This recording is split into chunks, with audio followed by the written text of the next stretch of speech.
नमस्कार साथियों, मैं राजवर्धन चौहान आप सभी का स्वागत करता हूं आपके अपने चैनल स्टडी वेब्स क्लासेस पर। और समय हो रहा है आपके डेली हिस्ट्री के 25 एमसीक्यू क्वेश्चंस का। तो वीडियो की शुरुआत करने से पहले आपसे वही एक बात, जब तक हम डेली कहते आए कि यदि अब तक चैनल को आपने सब्सक्राइब नहीं किया है तो चैनल को सब्सक्राइब करें। इसके साथ साथ हमारी वीडियो को ज़्यादा से ज़्यादा लाइक्स और शेयर दें, जिससे कि ज़्यादा से ज़्यादा लोग इसके साथ जुड़ सकें। तो आज की वीडियो की शुरुआत करते हैं इस पहले क्वेश्चन के साथ, जो कि स्क्रीन पर ये रहा। लिखा हुआ है वंदे मातरम को कहां से लिया गया है। यानी वंदे मातरम जो गीत है, कहा था कि आजादी के दौरान ये एक महत्वपूर्ण गीत था जो कि बंकिम चंद्र चटर्जी के द्वारा लिखा गया था। और इस गीत को प्रत्येक जनमानस के द्वारा क्या है, जो प्रभात फेरियां हैं उसके दौरान इसको गाया जा रहा था। ये एक आजादी का गीत था। बेसिक तौर से या प्रारंभिक तौर से इसके शुरू के जो दो पहरे हैं वही क्या है आपकी गाए जाते थे। तो क्वेश्चन ये है कि जो वंदे मातरम गीत है वो कहाँ से लिया गया है। तो वंदे मातरम गीत की यदि हम बात करते हैं तो वंदे मातरम गीत भैया आपका किससे, आनंद मठ से लिया गया है। ठीक है, वंदे मातरम कहाँ से लिया गया है, वंदे मातरम आनंद मठ से लिया गया है। इसको लिखने वाले कौन है, बंकिम चंद्र चटर्जी। बंकिम चंद्र चटर्जी, बंकिम चंद्र चटर्जी के द्वारा ये लिखा गया है। कौन सा, आनंद मठ। यदि हम राज तरंगणी की बात करते हैं तो ये किसके द्वारा लिखी गई है, ये कल्हड़ के द्वारा लिखी गई है और जो कश्मीर के इतिहास के बारे में बताती है। अकबर नामा जो है वो अकबर के शासनकाल में जो है लिखा गया। ठीक है, और अकबर कोश जो इसमें दे रखा है वो केवल भ्रमित करने के लिए है, इसमें ऐसा कोई भी ऑप्शन नहीं है। ठीक है, तो पहला क्वेश्चन कि वंदे मातरम कहाँ से लिया गया है, आनंद मठ से लिया गया है। बाद में इस पर एक मूवी भी बनी थी। ठीक है, बाद में आनंद मठ के ऊपर एक पिक्चर भी बनाई गई जो 1952 में यानी 52 में देश की आज़ादी के बाद आई थी। और इसमें क्या है, इसको तमिल भाषा में डब किया गया था और इसमें जो उस समय के महत्वपूर्ण लोग थे उनके बारे में क्या है इसके इस फिल्म में दिखाया गया है, विवरण दिया गया था। अगला क्वेश्चन लिखा हुआ है कि दमन दमन है यदि यह कानूनी है, ब्रैकेट में लिखा है इसका स्वतंत्रता पूर्वक शांतिपूर्वक विरोध किया जाना चाहिए, लेकिन यदि यह अवैध है तो इसे अवैध रूप से पूरा किया जाना चाहिए। ये टिप्पणी किसकी है। ठीक है, जैसा कि जो आप लाइनें देख रहे हैं ये लाइनें कैसे हैं, अपने आप में बहुत ही ज्यादा उत्तेजक लाइनें हैं। ठीक है, और यदि हम इन नेताओं को पढ़ते हैं तो इनमें जो बाल गंगाधर तिलक हैं वो बड़े ही तीव्र कहते हैं विचारधारा के जो व्यक्ति थे, गर्म विचारधारा के व्यक्ति थे। यदि आप कांग्रेस के विभाजन को पढ़ते हैं तो जहां पर कांग्रेस नरम और गर्म दल में बढ़ती है तो उसमें लाल बाल पाल में एक ये बाल गंगाधर तिलक भी आते हैं। तो दमन दमन है यदि कानूनी है। ठीक है, इसका सही आंसर जाएगा आपका डी, यानी कि बाल गंगाधर तिलक के बारे में। ठीक है, लिखा हुआ है टिप्पणी बाल गंगाधर तिलक ने की थी। ब्रिटिश औपनिवेशिक अधिकारियों ने भारतीय अशांति का जनक कहा है, उन्हें लोकमान्य की उपाधि भी दी जाती है। ये क्वेश्चन कई बार पूछा जाता है कि भारतीय अशांति का जनक किसे कहा गया है। ये वाला जो लाइन है, भारतीय अशांति का जनक किसे कहा गया है, तो भारतीय अशांति का जनक बाल गंगाधर तिलक के लिए भी कहा गया है, भारतीय अशांति का जनक स्वामी दयानंद सरस्वती के लिए भी कहा गया है। तो ये क्वेश्चन के ऑप्शन पर डिपेंड करता है कि वहां पर किसने ये क्वेश्चन किस पर्पज से पूछा गया है। दोनों कभी आपको एक साथ नहीं मिलने वाले हैं। तो क्या है कि इन्हें लोकमान्य की उपाधि से सम्मानित किया गया और ये कथन किसके द्वारा, लोकमान्य बाल गंगाधर तिलक के द्वारा कहा गया है। क्वेश्चन नंबर 3 की ओर बढ़ते हैं। लिखा हुआ है भारत में ईस्ट इंडिया कंपनी के प्रथम गवर्नर जनरल कौन थे। ईस्ट इंडिया कंपनी के प्रथम गवर्नर जनरल, बड़ा ही अच्छा क्वेश्चन है। कहा जाता है जब भारत में ईस्ट इंडिया कंपनी ने प्लासी के युद्ध के पश्चात अपने शासन को यहाँ पर स्थापित किया तो वहां पर सबसे पहला यहाँ पर जो आपका गवर्नर बना, जिसे हम बोलते हैं बंगाल का गवर्नर, तो बंगाल का गवर्नर था रॉबर्ट क्लाइव। रॉबर्ट क्लाइव के बाद जो है कंपनी ने 1773 का रेगुलेटिंग एक्ट लेके आई और इस रेगुलेटिंग एक्ट के द्वारा ही क्या है, बंगाल का गवर्नर ही है बंगाल का गवर्नर जनरल कहा जाने लगा।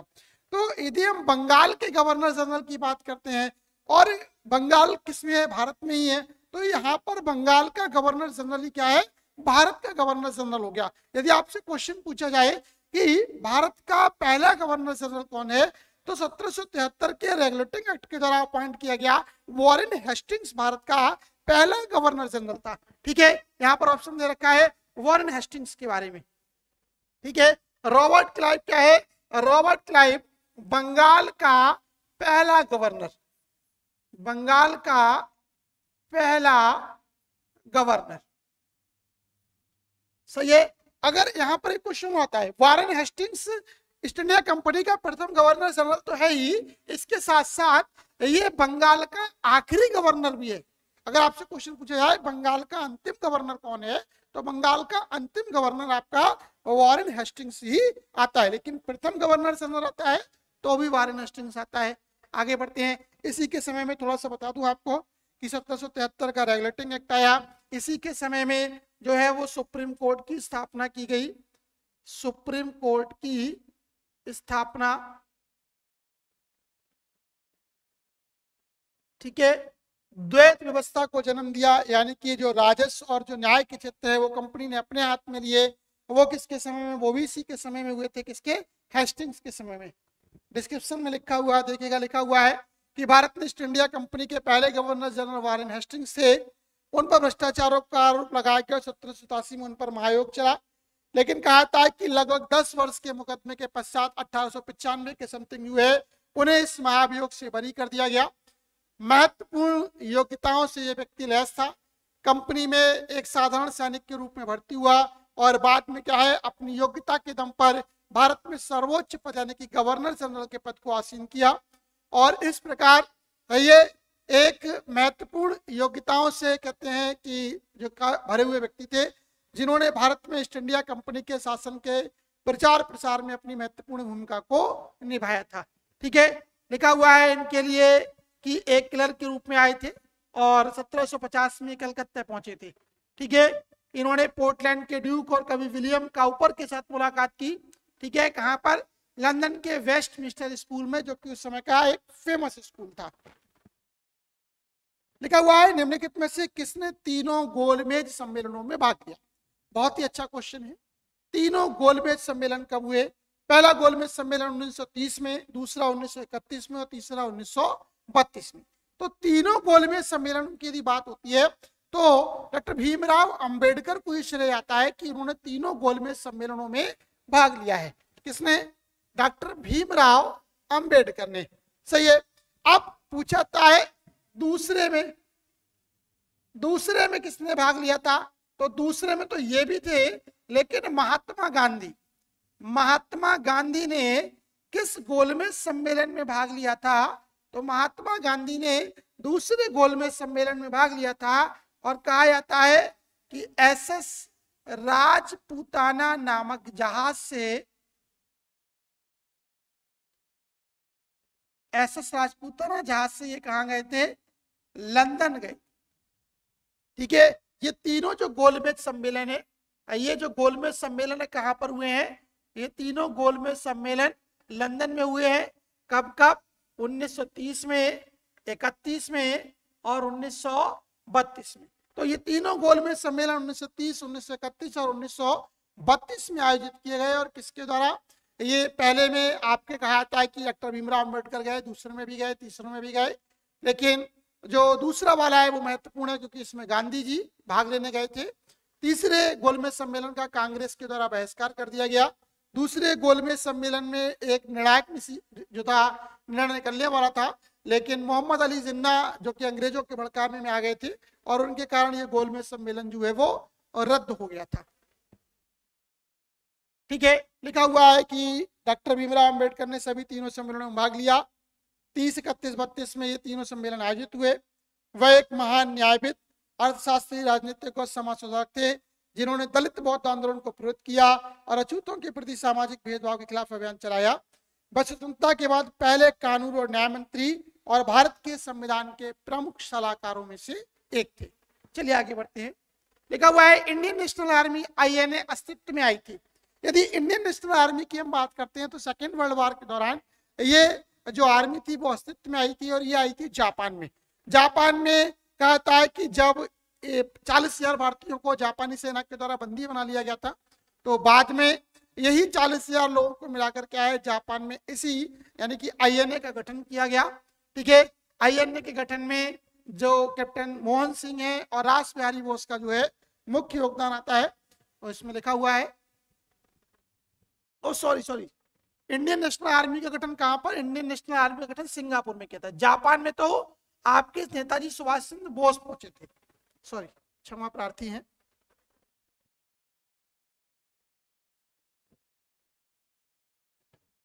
ठीक है, कहां पर किया गया? सिंगापुर में किया गया। बाद में जापान में क्या है, इन सैनिकों को लेकर जो है जापान की ओर से उन्होंने भाग लिया था। भारतीय राष्ट्रीय सेना INA सिंगापुर में अस्तित्व में आई, जो आधिकारिक तौर पर अप्रैल 1942 में बनाई गई थी और 1945 में भंग कर दी गई। इसने जापानी सेना की मदद से जो है सिंगापुर के पतन के बाद इसको पकड़ लिया गया, बनाया गया था और लगभग 45,000 भारतीय युद्धपोतियों से जो युद्धबंदी थे उनसे इसका गठन किया गया था।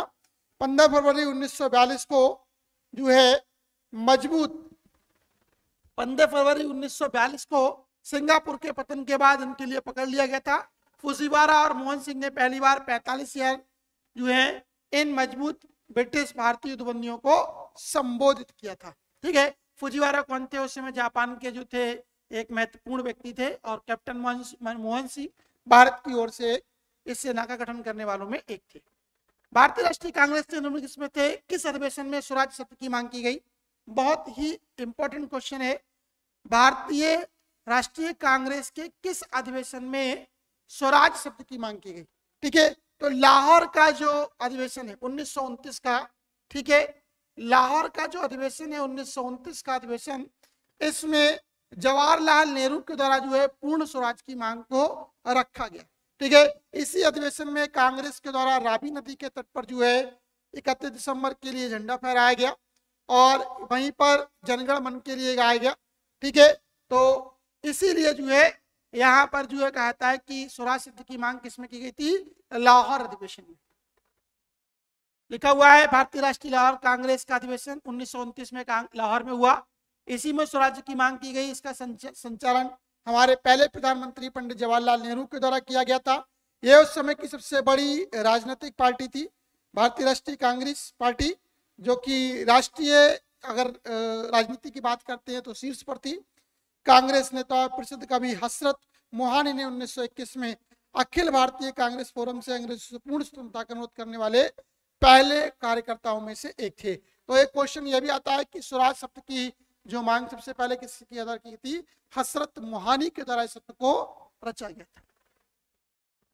लिखा हुआ है निम्नलिखित में से किस लेखक ने इंग्लैंड को भारत के संसाधनों के अववाहक का सिद्धांत प्रस्तुत किया?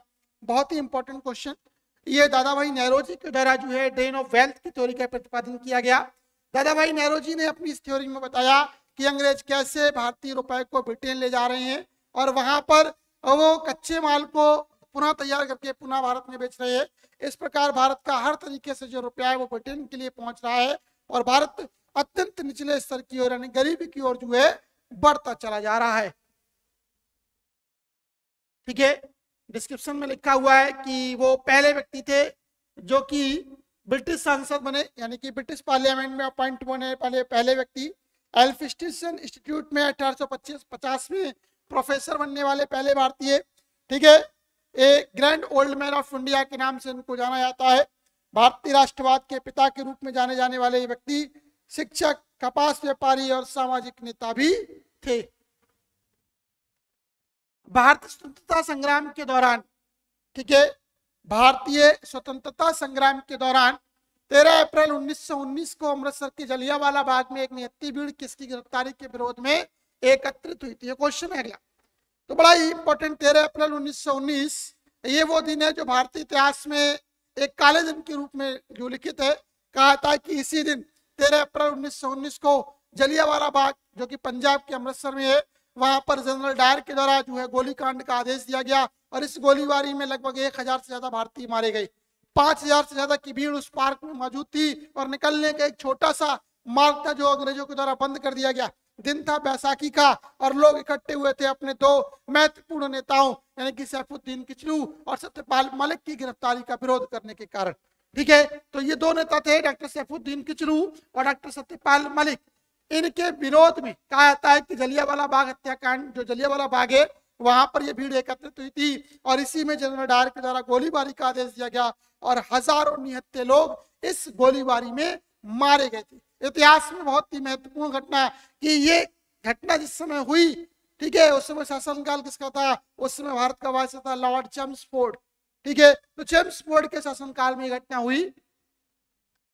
लिखा हुआ है भारतीय इतिहास की सबसे दुखद लेकिन ऐतिहासिक घटनाओं में से एक है जलियांवाला बाग हत्याकांड, जो 13 अप्रैल 1919 को हुआ, ठीक है। ब्रिटिश सेना ने 10 मिनट तक भीड़ पर गोलियां चलाई और जब उनका गोला बारूद समाप्त हो गया तो वे चले गए।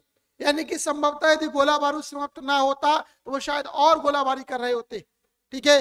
10 मिनट की गोलाबारी में कहा था कि लगभग 1000 से ज्यादा भारतीयों ने अपने प्राण भारत माता की स्वतंत्रता के लिए जो है न्यौछावर कर दिए। अगला क्वेश्चन है स्थायी बंदोबस्त 1793 के तहत जमींदारों को किसानों को पट्टे जारी करने की आवश्यकता थी, जो कि कई जमींदारों द्वारा जारी नहीं किए गए थे। इसका कारण क्या है? यानी कि 1793 का जो स्थायी बंदोबस्त है उसमें जमींदारों को पट्टे जारी करने की परमिशन दी गई, लेकिन उन्हें पट्टे जारी नहीं किए गए। इसका कारण क्या है? तो इसका सबसे बड़ा जो कारण है, जो 4 ऑप्शंस में दे रखा है, वो ये है कि जमींदारों पर कोई भी आधिकारिक नियंत्रण नहीं था। जमींदारों पर कोई भी आधिकारिक नियंत्रण नहीं था। यदि जमींदारों पर कोई आधिकारिक नियंत्रण होता तो शायद कृषकों का शोषण नहीं होता और ये कानून बनाना ही ना पड़ता। तो ठीक है, स्थायी बंदोबस्त 1793 लॉर्ड कॉर्नवालिस के समय में आया और इसके द्वारा क्या है, किसानों को सीधे सीधे भूस्वामी मान लिया गया था। इसके बारे में आपका डिस्क्रिप्शन है लिखा हुआ है, उसे आप देख सकते हैं कि स्थायी बंदोबस्त कब आया 1793 में, ठीक है। उस समय जो है कौन था यहाँ का? लॉर्ड कॉर्नवालिस थे।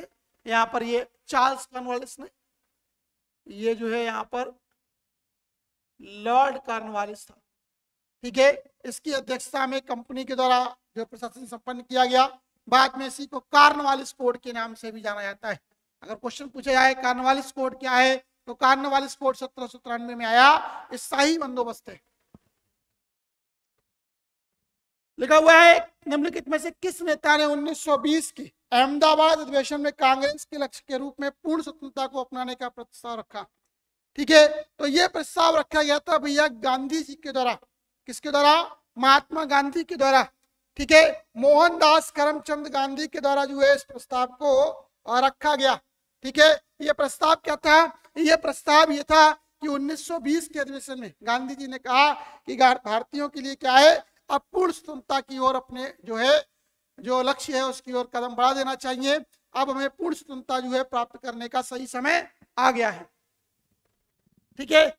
1920 के मोहनदास करमचंद गांधी वो नेता थे जिन्होंने 1920 के अहमदाबाद सत्र में कांग्रेस के लक्ष्य के रूप में पूर्ण स्वतंत्रता अपनाने का प्रस्ताव रखा। संवैधानिक तरीके से स्वशासन प्राप्त करने का लक्ष्य को अहिंसक और उचित तरीकों से स्वराज्य प्राप्त करने के लक्ष्य के रूप में बदल दिया गया था। लिखा हुआ निम्नलिखित में से किसने प्रसिद्ध चटगांव शस्त्रागार पर धावा बोला? तो चटगांव शस्त्रागार के साथ जो जुड़े हुए हैं वो मास्टर सूर्यसेन का नाम आता है, ठीक है। चटगांव बंगाल में एक जगह है, ठीक है। पश्चिम बंगाल की यदि हम बात करते हैं, वर्तमान चटगांव जो है बांग्लादेश में आता है और उस समय में ये पश्चिम बंगाल का हिस्सा था।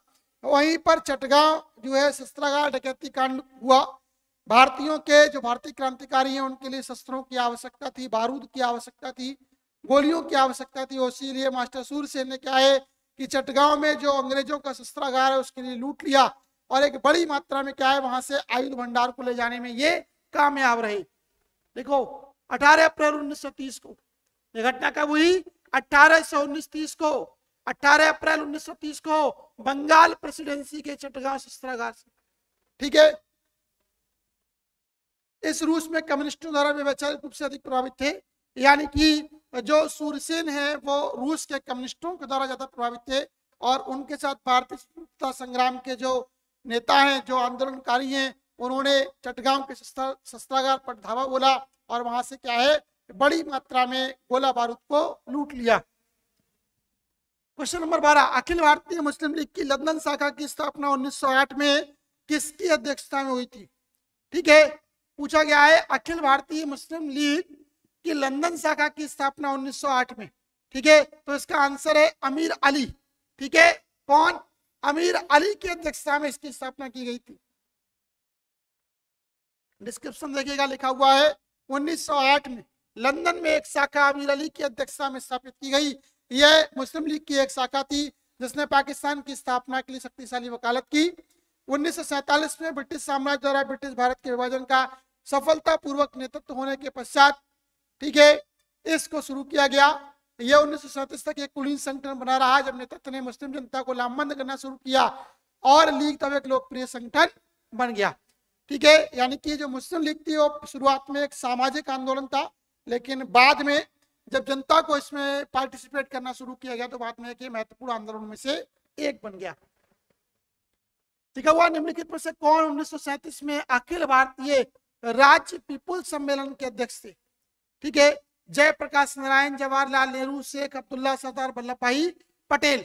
ये चार ऑप्शन दे रखे हैं, इनमें से पूछा गया है कि अखिल भारतीय राज्य पीपुल्स सम्मेलन जो कब हुआ है? 1937। तो जवाहरलाल नेहरू, कौन? जवाहरलाल नेहरू को जो है इस अधिवेशन का यानी कि अखिल भारतीय राज्य पीपुल्स सम्मेलन का अध्यक्ष बनाया गया था। डिस्क्रिप्शन देखिएगा, लिखा हुआ है कि जवाहरलाल नेहरू 1937 में अखिल भारतीय राज्य मुस्लिम अधिवेशन के अध्यक्ष बनाए गए। संगठन का पहला सत्र दिसंबर 1927 में बॉम्बे में आयोजित किया गया था। सम्मेलन ने समर्थन के लिए भारतीय राष्ट्रीय कांग्रेस को देखा, लेकिन कांग्रेस 1939 तक इसे प्रदान करने के लिए तैयार नहीं थी, यानी कि उन्होंने मान्यता नहीं दी। स्टेट पीपुल कॉन्फ्रेंस ने 25 अप्रैल 1948 को खुद को भंग कर दिया और इसकी सभी घटक इकाइयों को कांग्रेस में विलय कर दिया गया, केवल एक अपवाद के साथ, जम्मू कश्मीर में नेशनल कॉन्फ्रेंस। ठीक है, यानी कि यही वो पार्टी थी, कौन सी वाली? अखिल भारतीय राज्य पीपुल्स। अखिल भारतीय राज्य पीपुल्स ये 1948 में कांग्रेस में विलय हो गई, सिवाय किसके? जम्मू कश्मीर की नेशनल कॉन्फ्रेंस के। जम्मू कश्मीर में एक पार्टी है, जम्मू कश्मीर में एक पार्टी है नेशनल कॉन्फ्रेंस। नेशनल कॉन्फ्रेंस ये क्या है? ये आपका अखिल भारतीय राज्य जो पीपुल सम्मेलन है उसी का एक जो है हिस्सा है, लेकिन 1948 में ये सम्मेलन तो कांग्रेस में विलय हो गया, लेकिन ये पार्टी उसमें विलय नहीं हुई। लिखा हुआ है अखिल भारतीय मुस्लिम लीग का गठन कहाँ किया गया? बहुत ही इंपॉर्टेंट क्वेश्चन। अखिल भारतीय मुस्लिम लीग का गठन ढाका में किया गया। कहता है सलीम उल्लाह खां और आगा खां के द्वारा जो है इसकी स्थापना की गई थी। ठीक है, कहां पर? ढाका में। मुस्लिम लीग ने 1940 के दशक में एक निर्णायक भूमिका निभाई धार्मिक आधार पर भारत के विभाजन और 1947 के मुस्लिम राज्य के रूप में पाकिस्तान के निर्माण के पीछे एक प्रेरक शक्ति का जो काम किया है वो किसके द्वारा किया गया? मुस्लिम लीग के द्वारा किया गया। विभाजन के बाद मुस्लिम लीग भारत की एक छोटी पार्टी के रूप में जारी रही, जब यह अक्सर सरकार का हिस्सा हुआ करती थी। यानी देश की आजादी के पश्चात भी क्या है? मुस्लिम लीग कांग्रेस का एक हिस्सा बनी रही, लेकिन बाद में क्या है? इसका विलय हो गया। भारत के निम्नलिखित वायसराय में किस एक ने चुनाव के आधार के रूप में पहली बार स्थानीय स्वशासन का उपयोग किया? स्थानीय स्वशासन का जनक किसे कहा जाता है? लॉर्ड रिपन को कहा जाता है। लॉर्ड रिपन को ही सज्जन रिपन के नाम से जाना जाता है। सज्जन रिपन के नाम से जाना जाता है। भारत का उद्धारक किसे कहा जाता है? भारत का उद्धारक किसे कहा जाता है? लॉर्ड रिपन को ही कहा जाता है। किसके लिए? लॉर्ड रिपन को। वर्नाकुलर प्रेस एक्ट को समाप्त करने वाला कौन है? लॉर्ड रिपन है। ऐसे बहुत सारे काम है जो लॉर्ड रिपन के द्वारा किए गए और उन्हीं में एक था कि स्थानीय स्वशासन की शुरुआत करना, और ये रिपन ने किया था। ठीक है, ऊपर देखिएगा, लॉर्ड रिपन भारत के वायसराय थे जिन्हें चुनाव के आधार पर पहली बार स्थानीय स्वशासन के लिए इस्तेमाल किया गया था। वह एक ब्रिटिश राजनेता था जिन्होंने 1861 में अपनी मृत्यु से एक साल पहले तक हर लिबरल कैबिनेट में सेवा की, जो 48 साल बाद 1909 में हुई थी। उन्हें 1870 में ऑक्सफोर्ड विश्वविद्यालय द्वारा डीसीएल की मानद उपाधि से सम्मानित किया गया। ठीक है, यानी कि ऑक्सफोर्ड की डीसीएल डिग्री से सम्मानित होने वाले कौन थे? लॉर्ड रिपन थे। दिल्ली चलो का नारा बड़ा इंपॉर्टेंट है, किसके द्वारा दिया गया? सुभाष चंद्र बोस के द्वारा दिया गया। दिल्ली चलो का नारा किसने दिया? सुभाष चंद्र बोस का। जय हिंद का नारा किसने दिया? सुभाष चंद्र बोस ने। तुम मुझे खून दो मैं तुम्हें आजादी दूंगा।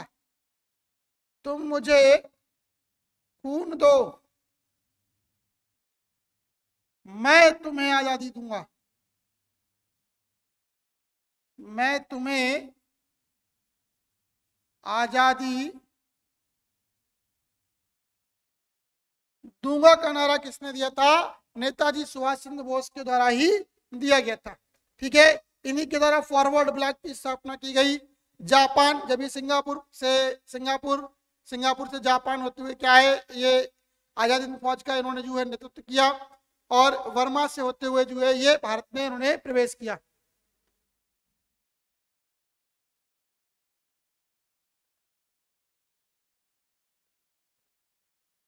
ठीक है, दिल्ली चलो का नारा किसके द्वारा दिया गया? दिल्ली चलो का नारा नेताजी सुभाष चंद्र बोस के द्वारा ही दिया गया था।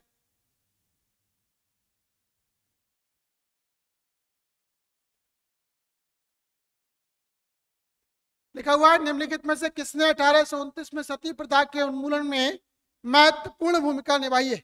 सती प्रथा की यदि हम बात करते हैं तो 1829 में नियम 17 को बनाकर लॉर्ड विलियम बेंटिक के द्वारा जो है राजा राम मोहन राय की सहायता से क्या है, इन्होंने सती प्रथा को समाप्त किया था। ठीक है, सती प्रथा को समाप्त करने में किसका योगदान है? सती प्रथा को समाप्त करने में लॉर्ड विलियम बेंटिक का योगदान है। किसके साथ?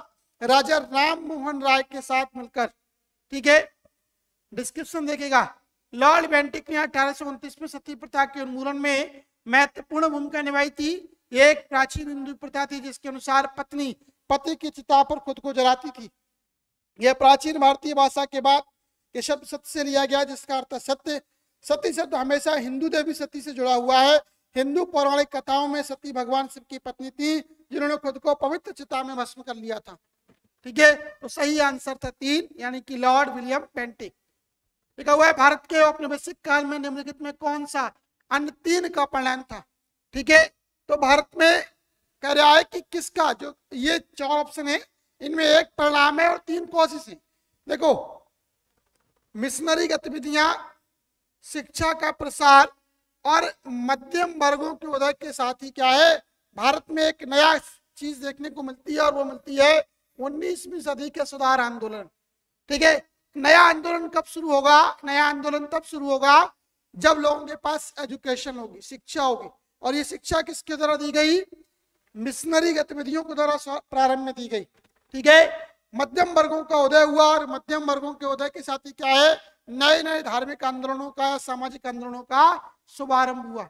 यही देखिएगा, डिस्क्रिप्शन में लिखा हुआ है, आप चाहे तो इसका स्क्रीनशॉट ले सकते हैं। ठीक है, इसके बारे में ज्यादा बताने का नहीं है। क्वेश्चन नंबर 19, 1928 की नेहरू रिपोर्ट का उद्देश्य निम्नलिखित में से कौन सा था?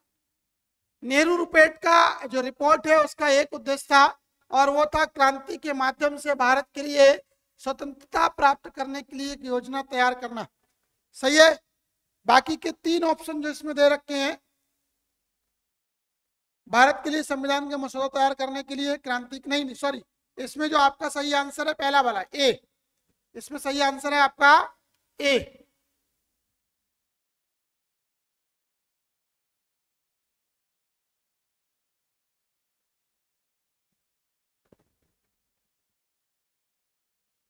ठीक है जी,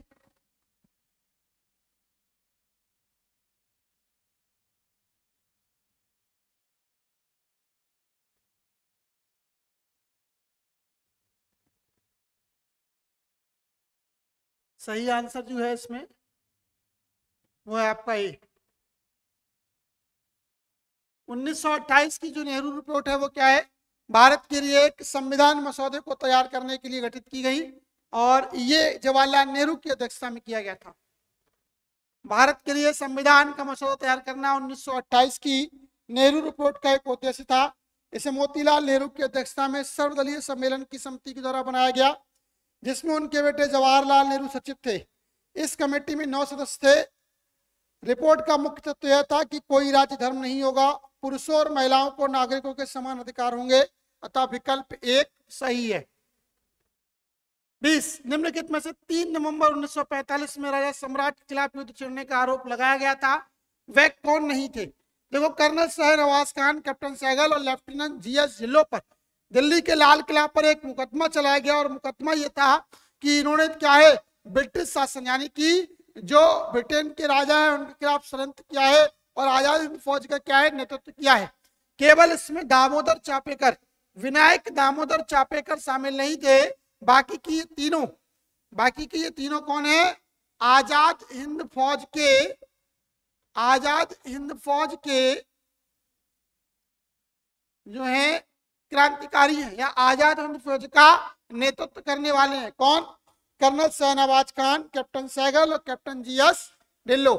और इन तीनों पर लाल किला में मुकदमा चलाया गया, लेकिन व्यापक जनाक्रोश को देखते हुए क्या है, इनको जो है बरी कर दिया गया था।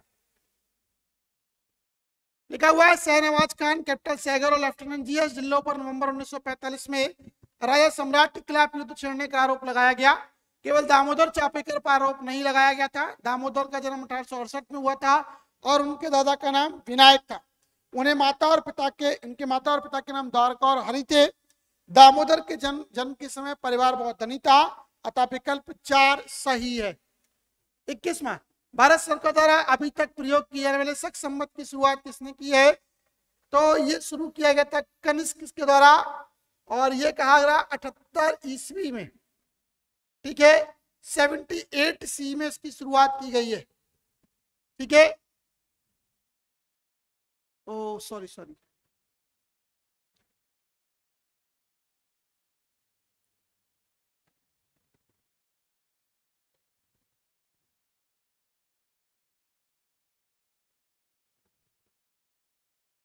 विक्रमादित्य के द्वारा जो है 78 ईस्वी में शक संवत की शुरुआत की गई। कहा जाता है कि विक्रमादित्य नाम के एक व्यक्ति ने 78 ईस्वी के आसपास जो है शकों के लिए पराजित किया, और शकों को पराजित करने के उपलक्ष्य में क्या है, इसकी शुरुआत की गई थी,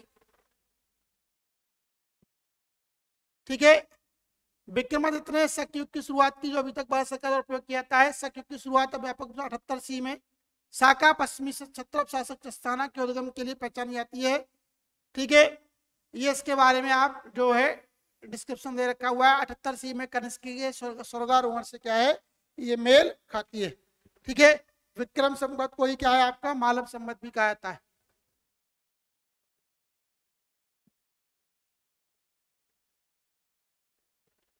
जफरनामा निम्नलिखित में से किस सिख गुरु के द्वारा एक मुगल सम्राट को लिखा गया पत्र था? जफरनामा की यदि हम बात करते हैं तो ये गुरु गोविंद सिंह के द्वारा मुगल शासक औरंगजेब को द्वारा लिखा गया पत्र था, औरंगजेब के लिए, सही है।